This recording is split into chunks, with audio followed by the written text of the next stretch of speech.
One nation one election की इतनी बड़ी पैरोकार क्यों है? ब्रिजेश भाई, सारे लोग ये जानते हैं कि भारत दुनिया का सबसे बड़ा लोकतांत्रिक देश है और अपनी इसी खूबसूरती की वजह से आप देखिए कि कहीं न कहीं चुनाव हमेशा लगा रहता है। कहीं पंचायत का चुनाव, कहीं नगर निकाय का चुनाव, कहीं विधानसभा का चुनाव, कहीं लोकसभा का चुनाव, कहीं ना कहीं किसी न किसी राज्य में चुनाव होता रहता है।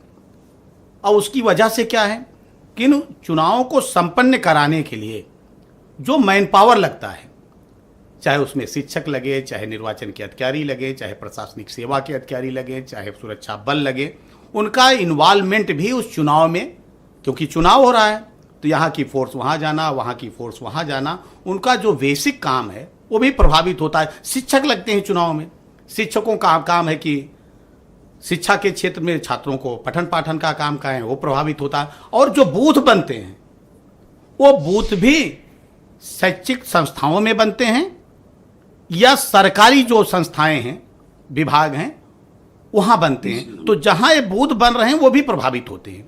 और जैसा कि आपने भी कहा कि लगभग 1.5% जीडीपी, आप कल्पना कीजिए कि सिर्फ हम चुनाव में खर्च कर देते हैं। अगर इसको हम नियंत्रित कर लें, एक साथ चुनाव कर लें, इसमें कैश वाला शामिल नहीं। हाँ, अब उसको तो आप, लेकिन जो एक सरकारी है उसके लिए कि अगर 24 का हम चुनाव देखें तो 10.5 लाख बूथ बने, तो उन बूथों के संचालन के लिए, उनके मैनेजमेंट के लिए उतने ही मैन पावर की आवश्यकता पड़ती है। और ब्रिजेश भाई, कोई ये नई बात नहीं है। आजादी के बाद से अगर आप देखिए तो आप 52 का इलेक्शन ले लीजिए, आप 57 का इलेक्शन ले लीजिए, आप 62 का इलेक्शन ले लीजिए, आप 67 का इलेक्शन ले लीजिए, ये सारे इलेक्शन तो वन नेशन वन इलेक्शन के तहत हुए, तब तो किसी को पीड़ा नहीं हुई। लेकिन कांग्रेस पार्टी को दिक्कत क्या है कि उस समय भी पूर्व प्रधानमंत्री स्वर्गीय इंदिरा गांधी जी ने एक कानून लाके 1967 में उस अनुच्छेद का दुरुपयोग करके 356 का उन्होंने इस व्यवस्था को समाप्त कर दिया। और वो पार्टी जिन्होंने काली रात के अंधेरे में, अभी कांग्रेस पार्टी के अध्यक्ष बोल रहे थे, मुझे अफसोस होता है कि जिन्होंने रात के अंधेरे में आधी रात को इस देश में आपातकाल थोप दिया, वो लोकतंत्र की बात कर रहे हैं। ये वन नेशन वन इलेक्शन आप क्यों चाहते हो? सिर्फ अर्थव्यवस्था के लिए या कुछ और भी आपका एजेंडा है? कोई एजेंडा नहीं ब्रिजेश भाई। एक तो जब भी आप देखिए उसमें क्या होता है, आचार संहिताएं लागू हो जाती हैं। आप जो काम कर रहे हैं, नए काम कर रहे हैं, नए काम आप नहीं कर सकते हैं। हम कह रहे हैं इससे क्या भाजपा को क्या लाभ हो जाएगा, दूसरे दलों का क्या नुकसान हो जाएगा। जो जेपीसी बनी है, ज्वाइंट पार्लियामेंट कमेटी, जो आप उत्तर प्रदेश में आज गई है, 3 दिन यहां रही, क्या उसमें दूसरे दल के लोग नहीं? 30 सदस्यीय कमेटी है, सारे दल के लोग उसमें हैं। और चर्चा किसके कर रहे हैं? आप कह रहे थे क्या आम जनता नहीं तय करे? चर्चा किससे कर रहे हैं?